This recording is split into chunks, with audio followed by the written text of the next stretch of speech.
On m'a envoyé une vidéo, j'ai regardé, quelqu'un qui s'amusait avec certains mots pour essayer de défendre la DDR et les gens de là-bas. Alladhina yatassaddaruna lida'wa bismi l'islam. Si tu te places pour faire la da'wa au nom de l'islam, la Bouddha an yakuna indaka madha al-ilm bidin l'islam. Parce que la yumkin an tad'u ila shay wa anta tajhalu. Il est impossible que tu appelles à quelque chose que toi tu ignores.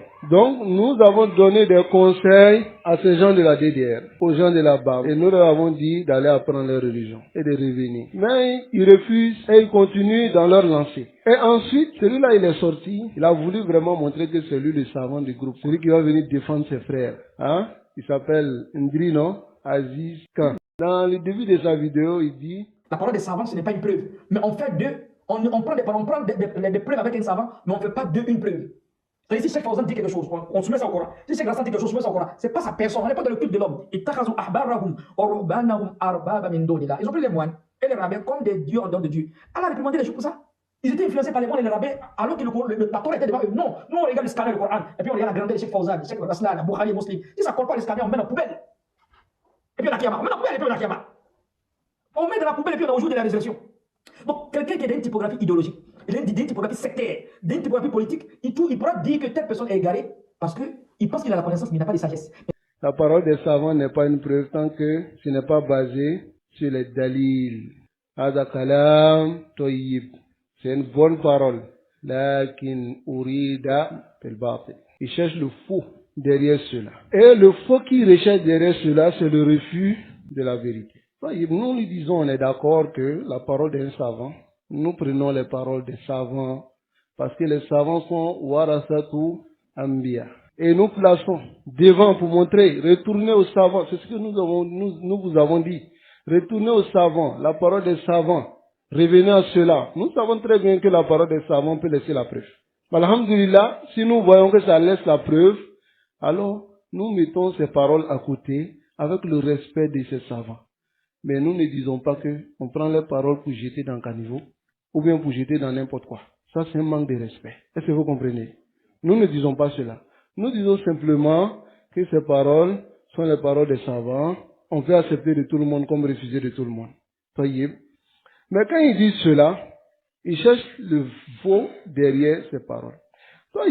Nous avons répliqué, nous avons conseillé les gens de la DDR, les gens que tu prétends défendre, avec les paroles des savants. Et aussi, certains de nos frères ont monté même des vidéos avec les paroles des savants. Mais tu dis que ces paroles des savants, si ce n'est pas basé sur la preuve, on rejette. Ok, prends une seule parole de ces savants qui n'est pas basée sur la preuve et tu montres. Mais je crains que quelqu'un comme toi ne peut pas. Il ne peut pas laisser istimbat. Il ne peut pas. Ça va? Qui nous amène cela? Mais toute personne qui ne veut pas accepter la vérité a toujours des toiles d'araignée qui va s'appuyer dessus. Toi, tu penses que toile d'araignée là, ça peut t'aider. Quand tu t'appuies sur toile d'araignée là, ça te met où? Ça te fait tomber. Ok? Et ensuite, il dit non que nous suivons ces savants et nous faisons le culte de la personne. Et ensuite, il envoie le verset Itakhazu ahbarahum wa rubanahum arbab min dunillah. C'est-à-dire Itakhazu ahbarahum wa rubanahum. C'est nous. Le verset qui vient montrer que les gens adorent leurs rabbins et leurs moines. Et par cela, ils sortent de l'islam, ils ne sont pas musulmans. Tu utilises le verset là contre nous.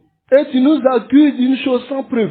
Et ensuite, tu prends un verset maintenant pour montrer cela. Bon, toi, c'est très simple. La parole d'un savant qu'on a suivi, qui n'est pas sur preuve. Tu amènes cela, et puis maintenant tu fais mouassala avec ce verset-là. Allahul Musta'an. Et ensuite, il dit dans sa parole que quelqu'un qui est dans une typologie sectaire ou politique peut dire qu'une personne est égarée parce qu'il n'a pas la connaissance. Parce qu'il a la connaissance, mais il n'a pas la sagesse. Il n'a pas la sagesse. La sagesse. Aïwa. D'abord même, il nous traite de quoi? Sectaire. Ou bien. Et ensuite, on pense avoir la science, mais on n'a pas la hikmah. Voyez.